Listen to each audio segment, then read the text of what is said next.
और बड़ी खबर इस वक्त की, पुलवामा हमले पर पाकिस्तान के कबूलनामे के बाद अब प्रधानमंत्री नरेंद्र मोदी ने विपक्ष पर जमकर निशाना साधा है। पुलवामा हमले पर जिक्र करते हुए पीएम भावुक भी हो गए। उन्होंने कहा कि कुछ लोगों ने पुलवामा हमले में भी स्वार्थ की भद्दी राजनीति की, पर देश विरोधी ताकतों के हाथ में खेलने से ना देश का भला होगा ना उनके दल का। उन्होंने विपक्ष को निशाने पर लेते हुए कहा कि पुलवामा पर राजनीति करने वालों को देश कभी माफ नहीं करेगा। साथियों, आज यहां जब मैं अर्धसैनिक बलों की परेड देख रहा था, आप सभी के अद्भुत कौशल्य को देख रहा था, तो मन में एक और तस्वीर भी थी।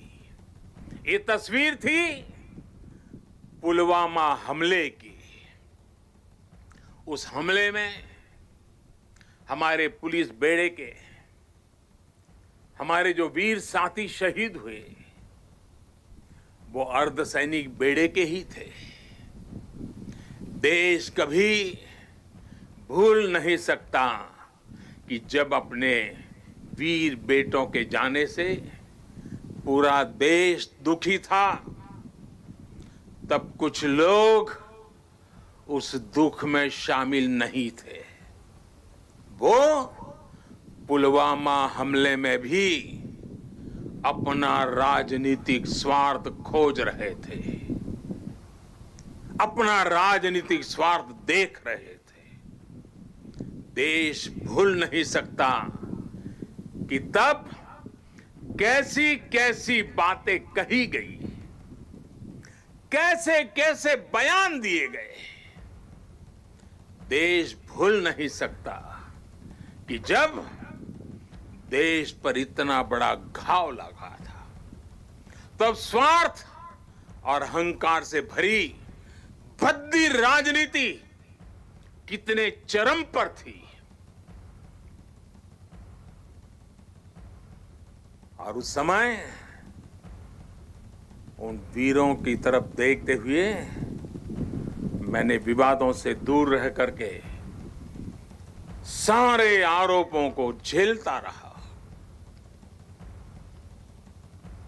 भद्दी भद्दी बातों को सुनता रहा।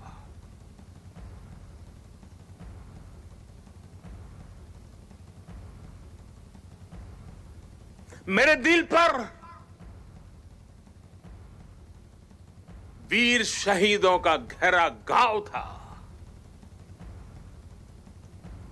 लेकिन पिछले दिनों पड़ोसी देश से जो खबरें आई है, जिस प्रकार वहां की संसद में सत्य स्वीकारा गया है, उसने इन लोगों के असली चेहरों को देश के सामने ला दिया है। अपने निहित स्वार्थ के लिए, राजनीतिक स्वार्थ के लिए ये लोग किस हद तक जा सकते हैं। पुलवामा हमले के बाद की गई राजनीति इसका बहुत बड़ा उदाहरण है। मैं ऐसे राजनीतिक दलों से, ऐसे लोगों से आग्रह करूंगा, और आज के समय में जरा विशेष आग्रह करूंगा, और सरदार साहब के प्रति अगर आपकी श्रद्धा है तो इस महापुरुष की इस विराट प्रतिमा के सामने से आपको आग्रह करूंगा कि देश हित में, देश की सुरक्षा के हित में, हमारे सुरक्षा बलों के मनोबल के लिए कृपा करके ऐसी राजनीति न करें, ऐसी चीजों से बचें। अपने स्वार्थ के लिए जाने अनजाने आप देश विरोधी ताकतों की उनके हाथों में खेलकर, उनका मोहरा बनकर न आप देश का हित कर पाएंगे और न ही अपने दल का। साथियों, हमें ये हमेशा याद रखना है कि हम सभी के लिए अगर सर्वोच्च कोई बात है तो वो है सर्वोच्च हित, देश हित, सर्वोच्च हित। हमारे साथ कांग्रेस की नेता सुष्मिता देव हैं। सुष्मिता जी, प्रधानमंत्री ने पुलवामा के हमले के मामले में कहा कि देश में भद्दी राजनीति हो रही थी, आरोप लगाए जा रहे थे, स्वार्थ के लिए राजनीति की जा रही थी और सीधा निशाना कांग्रेस की तरफ है, जबकि पाकिस्तान की संसद ने स्वीकार कर लिया कि हमला पाकिस्तान की तरफ से हुआ था। देखिए, पुलवामा के वक्त कांग्रेस पार्टी ने सीधा सीधा सवाल प्रधानमंत्री से की थी, उनकी कमजोरी से की थी कि आपके पास इंटेलिजेंस का इन्फॉर्मेशन क्यों नहीं था, इतना केजी बम का हमारे देश में कैसे आया।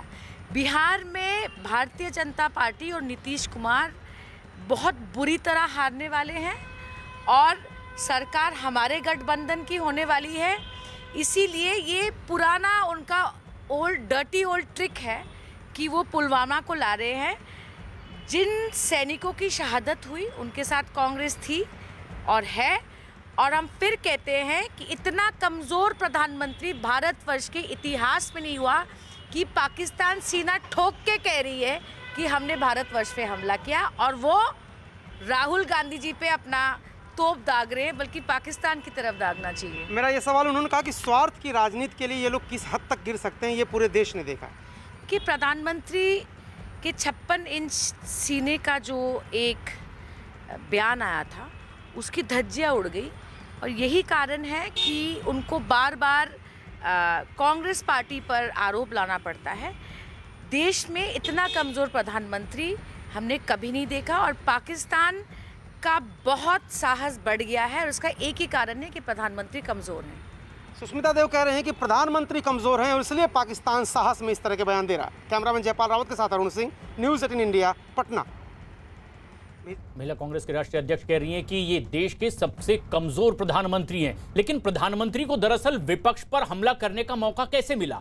क्योंकि पाकिस्तान की संसद में खुद पाकिस्तान के मंत्री का कबूलनामा आया कि पुलवामा हमला उनके देश की ओर से करवाया गया था और इसके बाद ही प्रधानमंत्री मोदी को इस पर राजनीति करने वाले विरोधियों को हमला करने का मौका मिल गया। और पुलवामा में जो कामयाबी है, पुलवामा में जो हमारी कामयाबी है, वो इमरान खान की क़यादत में इस कौम की कामयाबी है। उसके हिस्सेदार आप भी सब हैं, उसके हिस्सेदार हम भी सब हैं। फवाद चौधरी का ये वो बयान जिस पर कि अब लगातार दुनिया भर में ये बात सामने आई कि किस तरह से खुद पाकिस्तान ने ये हमला करवाया था और जिस बात को स्वीकार भी किया गया है सदन के भीतर। उधर प्रधानमंत्री मोदी ने राष्ट्रीय एकता दिवस परेड में बेगैर नाम लिए चीन और पाकिस्तान को भी घेरा है। उन्होंने कहा कि आज भारत की जमीन पर नजर गड़ाने वालों को मुंहतोड़ जवाब मिल रहा है। पीएम मोदी ने कहा कि अपनी संप्रभुता और सम्मान की रक्षा के लिए आज का भारत पूरी तरह से तैयार है। उन्होंने ये भी कहा कि सीमाओं पर भारत की ओर से नजर और नजरिया अब बदल गया है।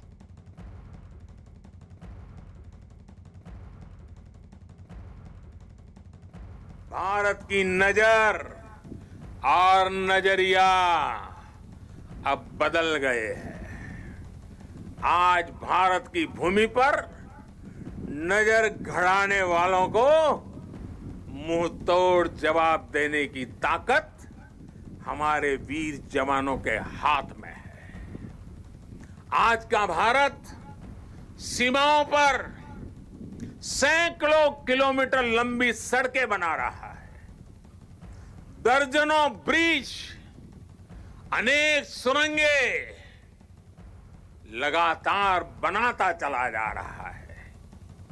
अपनी संप्रभुता और सम्मान की रक्षा के लिए आज का भारत पूरी तरह सज्ज है, प्रतिबद्ध है, कटिबद्ध है, पूरी तरह तैयार है। और ऐसे में जबकि बिहार में इस वक्त चुनाव चल रहे हैं, वहां भी सियासत गर्मा रही है। जिस तरह से अब हमला और पलटवार हो रहा है। चंदन जजवाड़े हमारे सहयोगी भागलपुर में मौजूद हैं। चंदन, हमारी आवाज अगर आप तक पहुंच रही है, प्रधानमंत्री का जो बयान आया है उस पर कांग्रेस की ओर से राष्ट्रीय महिला कांग्रेस की अध्यक्ष कह रही हैं कि देश की ये सबसे कमजोर प्रधानमंत्री।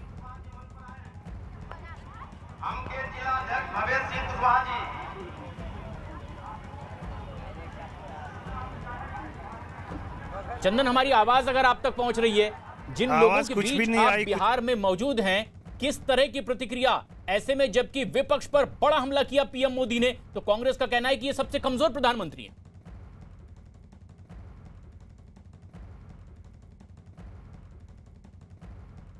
यहाँ के लोगों से ही बात करेंगे और उनसे जानेंगे कि जिस तरह से प्रधानमंत्री मोदी ने विपक्ष पे हमला किया और जिस तरह से लगातार ये कोशिश की जा रही, खास करके बिहार विधानसभा चुनावों को लेकर के भी सारी पार्टियां, उनमें से कई मुद्दे हैं। पुलवामा खास करके मुद्दा है कि भारत ने जिस तरह से वहाँ पर जवाब दिया था सर्जिकल स्ट्राइक करके, तो कई लोग हमारे साथ हैं, उनसे बात करेंगे और जानेंगे। ये बताइए कि बिहार की राजनीति एक तरफ है, दूसरी तरफ प्रधानमंत्री ने विपक्षी दलों पे हमला किया है। भारत आज आक्रामक हुआ है या नहीं हुआ, क्या लगता है? सर औरों से पूछिए, हम बोलने से आप बताइए कि भारत कितना आक्रामक हुआ है, कितना ताकतवर हुआ है? बहुत ताकतवर हुआ है, इस संबंध में बहुत ताकतवर हुआ है। प्रधानमंत्री मोदी ने विपक्षी दलों पे भी हमला किया है, खास करके जिस तरह से पाकिस्तान ने स्वीकार किया है कि पुलवामा में अटैक उसने किया था, उसके बाद से क्या कहना चाहेंगे? बहुत अच्छा काम किया है प्रधानमंत्री जी, इसमें कोई कुंठित नहीं है। इससे भारत का इज्जत बढ़ा है और सम्मान आगे बढ़ेगा ही। ये बताइए कि बिहार में एक तरफ राजनीति गर्म है, दूसरी तरफ क्या लग रहा है आपको बिहार में जो हो रहा है, खास करके प्रधानमंत्री ने विपक्षी दलों पे हमला किया है? बिल्कुल चंदन, तो ये वो लोग हैं जो यहाँ नेताओं की उन बातों को सुनने के लिए आए क्योंकि चुनाव है। लेकिन बड़ा सवाल ये है कि प्रधानमंत्री मोदी ने कह दिया कि विपक्ष को इस तरह की स्वार्थ की राजनीति से बचना चाहिए। और ये सबसे अहम बात है कि जब पुलवामा हमला हुआ था, कई राजनेताओं ने, विपक्षी दल के नेताओं ने कहा था कि ये इस तरह की साजिश है, चुनाव से पहले इस तरह का हमला होता है, क्या फायदा लेने के लिए इस तरह की घटनाएं तो नहीं हो रही, कई सवाल खड़े किए थे। और इसी से आहत होकर प्रधानमंत्री ने आज पलटवार किया है और उन्होंने कहा है कि ये स्वार्थ की राजनीति करने की कोशिश की गई है। हम आपको, दर्शकों को एक बार फिर सुनाते हैं।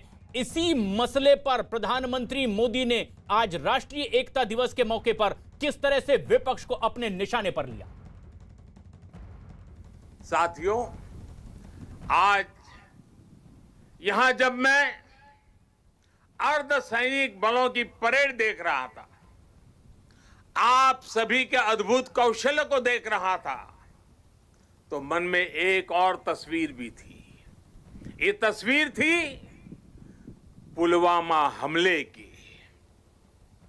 उस हमले में हमारे पुलिस बेड़े के हमारे जो वीर साथी शहीद हुए, वो अर्धसैनिक बेड़े के ही थे। देश कभी भूल नहीं सकता कि जब अपने वीर बेटों के जाने से पूरा देश दुखी था, तब कुछ लोग उस दुख में शामिल नहीं थे। वो पुलवामा हमले में भी अपना राजनीतिक स्वार्थ खोज रहे थे, अपना राजनीतिक स्वार्थ देख रहे थे। देश भूल नहीं सकता कि तब कैसी कैसी बातें कही गई, कैसे कैसे बयान दिए गए। देश भूल नहीं सकता कि जब देश पर इतना बड़ा घाव लगा था, तब स्वार्थ और अहंकार से भरी भद्दी राजनीति कितने चरम पर थी। और उस समय उन वीरों की तरफ देखते हुए मैंने विवादों से दूर रह करके सारे आरोपों को झेलता रहा, भद्दी भद्दी बातों को सुनता रहा।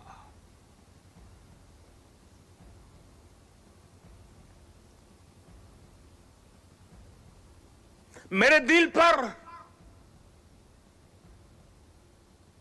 वीर शहीदों का गहरा घाव था,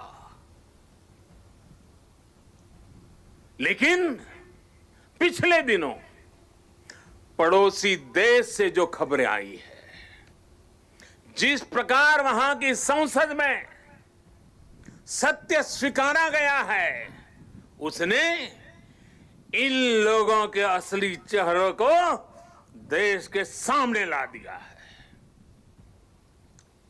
अपने निहित स्वार्थ के लिए, राजनीतिक स्वार्थ के लिए ये लोग किस हद तक जा सकते हैं। पुलवामा हमले के बाद की गई राजनीति इसका बहुत बड़ा उदाहरण है। मैं ऐसे राजनीतिक दलों से, ऐसे लोगों से आग्रह करूंगा और आज के समय में जरा विशेष आग्रह करूंगा, और सरदार साहब के प्रति अगर आपकी श्रद्धा है तो इस महापुरुष की इस विराट प्रतिमा के सामने से आपको आग्रह करूंगा कि देश हित में, देश की सुरक्षा के हित में, हमारे सुरक्षा बलों के मनोबल के लिए कृपा करके ऐसी राजनीति न करें, ऐसी चीजों से बचें। अपने स्वार्थ के लिए जाने अनजाने आप देश विरोधी ताकतों की उनके हाथों में खेलकर, उनका मोहरा बनकर न आप देश का हित कर पाएंगे और न ही अपने दल का। साथियों, हमें यह हमेशा याद रखना है कि हम सभी के लिए अगर सर्वोच्च कोई बात है तो वो है सर्वोच्च हित, देश हित। सर्वोच्च हित, देश हित। पुलवामा हमले को लेकर कई तरह के बयान देने वाले विपक्षी नेताओं पर पीएम मोदी का यह पलटवार था। ऐसे में जब आरजेडी नेता और बिहार के पूर्व डिप्टी सीएम तेजस्वी यादव से भी पुलवामा पर पीएम मोदी के इस बयान के बारे में पूछा गया तो उन्होंने कोई तवज्जो नहीं दी। उन्होंने बिहार के लिए बेरोजगारी समेत दूसरे अहम मुद्दों को ही सबसे ज्यादा जरूरी बताया।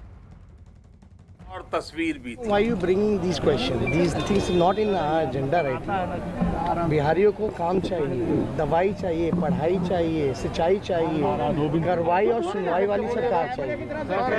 Let's focus on this.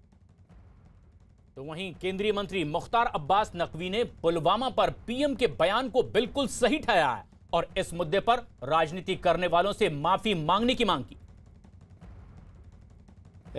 Congress party और उसके नादान ये जो नेता हैं, उन्होंने जो कुछ भी गड़बड़ियां की हैं, गलतियां की हैं पुलवामा के वजह से, उसके लिए उन्हें प्रायश्चित करना चाहिए और हमारे सुरक्षा बलों से उन्हें माफ़ी मांगना चाहिए, देश से माफ़ी मांगना चाहिए। क्योंकि उन्होंने जो है वो जिस तरह से पाकिस्तान के सुर में सुर मिलाने की बेवकूफ़ी में, होड़ में जो कुछ भी वो करा, उन्होंने वो देश के हित में नहीं था, किसी भी हाल में हित में नहीं था। उन्होंने न केवल देश का अपमान किया बल्कि देश के हमारे सुरक्षा बलों के शौर्य और पराक्रम का भी अपमान किया था। और ऐसे में अब सत्ता पक्ष विपक्ष पर पलटवार कर रहा है। बिहार में इस समय चुनाव चल रहा है। बेतिया में हमारे सहयोगी अमित पांडे मौजूद हैं जनता के बीच, जिन्हें इन नेताओं के भविष्य का फैसला करना है। अमित, ऐसे में जबकि प्रधानमंत्री ने यह कह दिया कि पुलवामा पर स्वार्थ के लिए सियासी बयानबाजी हुई है और अब वो बेनकाब हुआ है पाकिस्तान, तो कांग्रेस की ओर से कहा जा रहा है कि ये सबसे कमजोर प्रधानमंत्री हैं। किस तरह की प्रतिक्रिया जनता की ओर से आ रही है? हम बेतिया में मौजूद हैं यहाँ पर प्रशांत, और 3 तारीख को यहाँ पर मतदान होने वाला है और यहाँ पर कुछ ही देर में योगापट्टी इलाके में मौजूद हैं। तेजस्वी यादव की जनसभा होने वाली है, लोग मौजूद हैं, हम उनसे जानते हैं।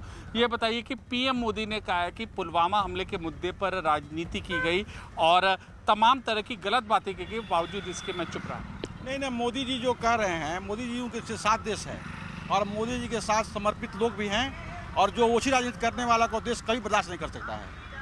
क्या समर्थन करते हैं मोदी? नहीं तो किस तरीके से आप उनके इस बयान को आप देखते हैं? नहीं, सही किया उसने। जबकि विपक्ष आरोप लगा रहा है, विपक्ष कहता है कि ये एक कमजोर प्रधानमंत्री है। ना कमजोर, बहुत बढ़िया गलत है, प्रधानमंत्री है, बिल्कुल गलत है। विपक्ष का आरोप बिल्कुल गलत है, बिल्कुल। और विपक्ष के विरोध में यहाँ जन सैलाब है। जी, बहुत बढ़िया है। प्रधानमंत्री हम लोगों का जो भी पुलवामा के मुद्दे पर होना क्या चाहिए था? नहीं, पुलवामा के मुद्दे पर तो मान लीजिए बदला लेना ही चाहिए था। देश बदले बदले की आवाज दे रहा था, तो बदला लेना ही चाहिए था। ऐसे में राजनीतिक परिदृश्य क्या होना चाहिए था? किस तरीके का राजनीतिक दलों को अपनी भूमिका, अपनी जिम्मेदारी अदा करनी चाहिए थी? नहीं, देश के लिए मोदी जी ने जो किया वह देश हित में किया और देश उनके साथ जी। और लोगों को उनके साथ देना चाहिए। उस वक्त अन्य राजनीतिक दलों की क्या भूमिका होनी चाहिए थी? नहीं, तो उस समय तो साथ देना चाहिए, लेकिन विपक्ष का वो सब राजनीति करते रहे। ये यहाँ के जनता लोगों की की, आवाज बेतिया है। के लोगों की जी। राय है अपनी। और लोग ये कह रहे हैं कि ऐसे वक्त देश के साथ सभी को खड़ा होना चाहिए, लेकिन प्रधानमंत्री मोदी ने आतंकवाद के खिलाफ लड़ाई में एकजुटता को भी बेहद जरूरी बताया है। उन्होंने दुनिया भर के देशों से आतंकवाद को बढ़ावा देने वालों के खिलाफ अब मिलकर कार्रवाई करने की भी अपील की है। आतंकवाद, हिंसा से कभी भी किसी का कल्याण नहीं हो सकता।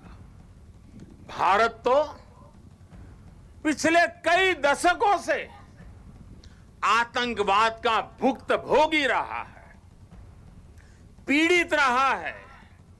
भारत ने अपने हजारों वीर जवानों को खोया है, अपने हजारों निर्दोष नागरिकों को खोया है, अनेक माताओं के लाल खोए हैं, अनेक बहनों के भाई खोए हैं। आतंक की पीड़ा को भारत भली भांति जानता है। भारत ने आतंकवाद को हमेशा अपनी एकता से, अपनी दृढ़ इच्छा शक्ति से जवाब दिया है। आज पूरे विश्व को भी एकजुट होकर हर उस ताकत को हराना है जो आतंक के साथ है, जो आतंकवाद को बढ़ावा दे रही है। प्रधानमंत्री नरेंद्र मोदी इस मंच से विपक्ष के उन नेताओं पर लगातार हमला कर रहे थे जो पुलवामा हमले पर सवाल खड़े कर रहे थे, लेकिन एक अलग ही सुर में समाजवादी पार्टी के नेता अबू आसिम आज भी नजर आ रहे हैं। पुलवामा हमले पर प्रधानमंत्री मोदी के बयान पर उन्होंने पलटवार करने में देरी नहीं लगाई। उन्होंने पीएम मोदी के इमरान खान के साथ मिलीभगत होने का ही आरोप लगा दिया। मैं ये समझता हूँ कि मोदी जी और इमरान दोनों मिले हुए हैं, कहीं ना कहीं अंदर अंदर। आज तक जब से देश आज़ाद हुआ है, पाकिस्तान के प्रधानमंत्री को बुला करके शपथ विधि में किसने बिठाया नहीं। किसने बिठाया? जिसने हमेशा अपने इलेक्शन में गुजरात से लेकर यहाँ तक हमेशा पाकिस्तान के लोगों का नाम दिया, गाली दिया। वो दुश्मन है हमारे। फिर आपने क्यों बुलाया उनको? 40-45 पुलिस को, सिपाहियों को मारने वाले अगर पाकिस्तान के हैं तो ताल्लुकात क्यों रखते हैं उनसे? हमारे साथ आरजेडी के नेता और राज्यसभा के सांसद मनोज झा हैं। मनोज जी, प्रधानमंत्री ने गुजरात में भाषण दिया जिसमें पुलवामा का जिक्र किया और कहा कि कुछ लोगों ने अपने निजी स्वार्थ के लिए बदनाम करने की कोशिश की, शहादत का अपमान किया और बहुत सारे आरोप उन्होंने लगाए कि निजी स्वार्थ के लिए उस दुख में शामिल नहीं थे पुलवामा के, जिसमें पूरा देश शामिल था। हम तो शामिल थे। प्रधानमंत्री जी ने गौर किया कि नहीं किया? पूरा देश शामिल था। एक बात यकीन मानिए, देश के जवान जब शहादत देते हैं ना, तो आंसू हर आंख से गिरते हैं, किसी की आंख सूखी नहीं दिखती है। प्रधानमंत्री जी से आग्रह करूंगा कि देश और देश के जवान, उनकी शहादत पूरा देश एक तरह सोचता है, आतंक को लेकर के पूरा देश एक तरह से सोचता है। और हम तो अपनी सेना की प्रतिबद्धता के इतने कायल हैं कि शायद दुनिया की अलहदा अकेली सेना है जिसने विश्व में नक्शा बदल दिया, बांग्लादेश नाम के एक देश का जन्म दिया।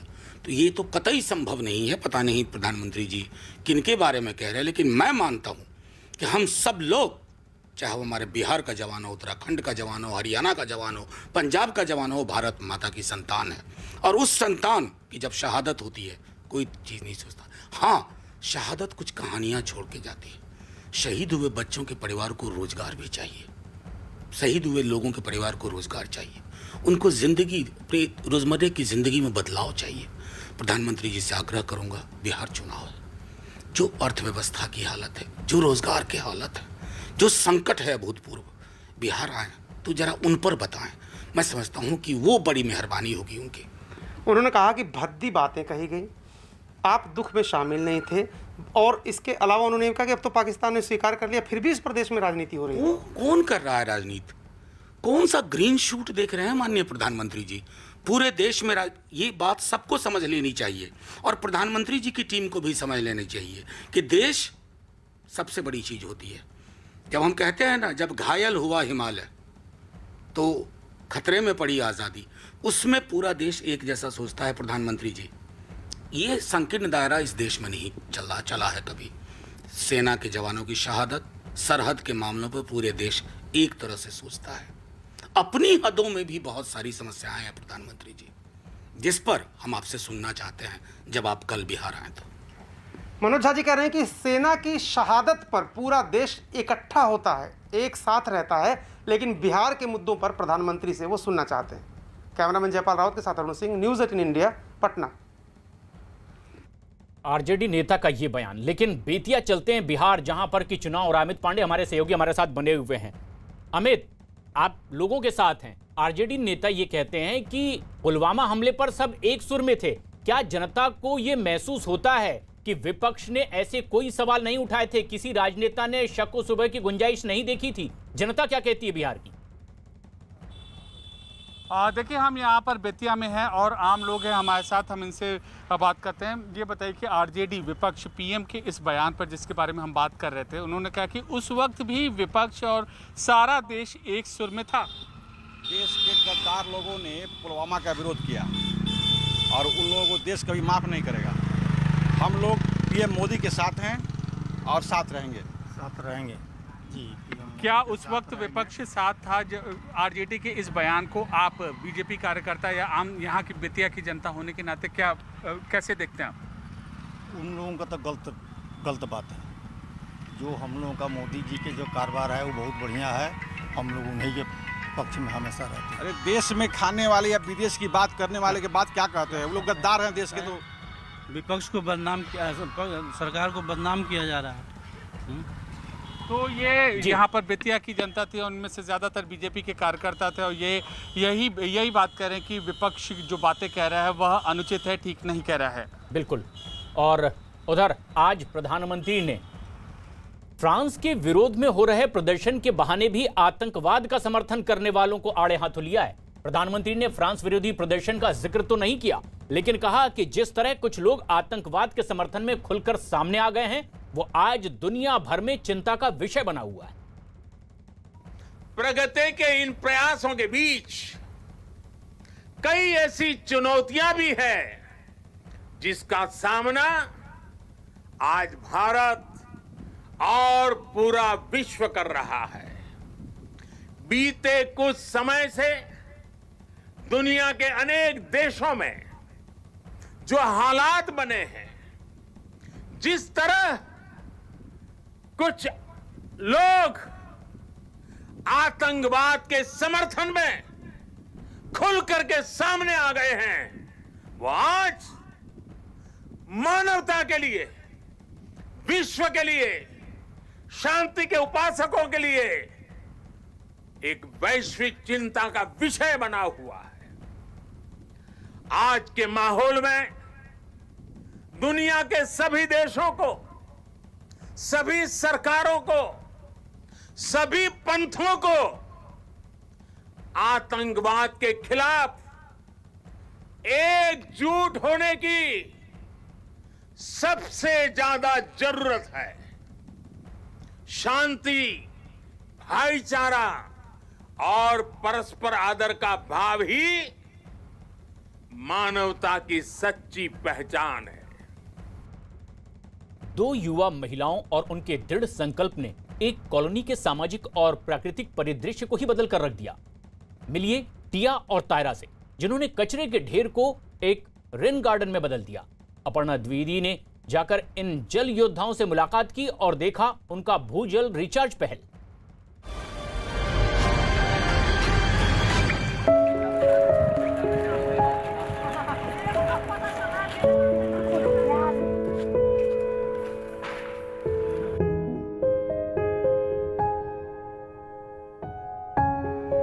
तायरा और मैंने मैंने इस प्रोजेक्ट की शुरुआत तब की जब हमने एक रिपोर्ट में देखा कि 2 करोड़ की आबादी के लिए सिर्फ 1200 वाटर हार्वेस्टिंग यूनिट्स हैं। पानी की बढ़ती समस्या को देखते हुए हमने सोचा कि हम सबको साथ मिलकर काम करना चाहिए।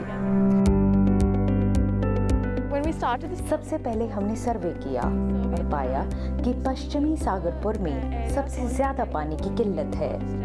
अगला हमारा कदम था एमसीडी काउंसलर से पार्क में काम करने की इजाजत लेना।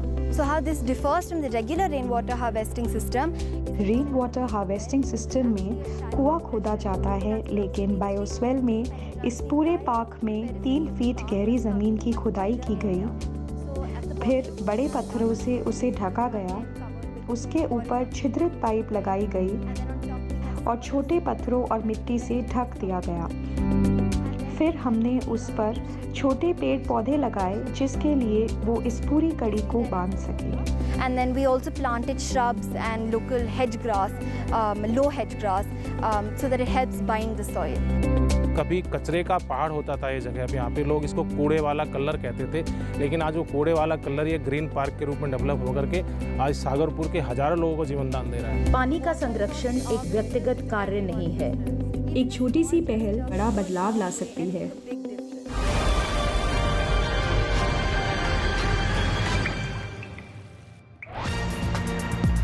न्यूज 18 इंडिया एनबीए का सदस्य है और निष्पक्ष और जिम्मेदार पत्रकारिता के लिए बनाए गए नेशनल ब्रॉडकास्टिंग स्टैंडर्ड्स अथॉरिटी के नैतिक मानकों से संचालित होता है।